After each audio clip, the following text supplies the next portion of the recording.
Bugün özürler teşnavaketge yerlik şivdi birine geldim. Çengelle İnkas rayonu bir raqamni, Çinamgalla İnkas rayonu iki raqamni yollab bastira.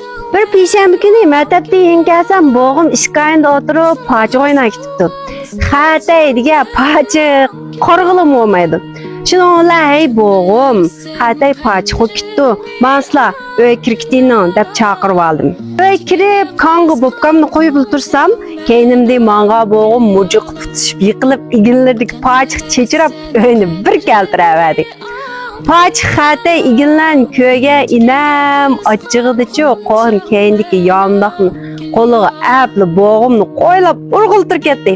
Bular o'yldi yugurishib yurgan birdan inam bir to'rik nimaga putlashib pochiga yiqog'il oz qoldi. O'zlarning kichik qahlarlar pochi o'yiniga bo'g'illarniki Xatayni pochi qilsa deb qo'rqnaqdik yomdoqlar urg'a ko'rinishlar eslarlar bormi? Kichik qahlarimizni aslasak mo'ynoqlar qilib o'ynaydigan.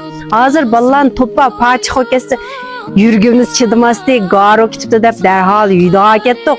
Ba'zilarda voydiva deb yirgindiga pochi o'ynaydigan bolalar yiroq yur deydigan ketdik.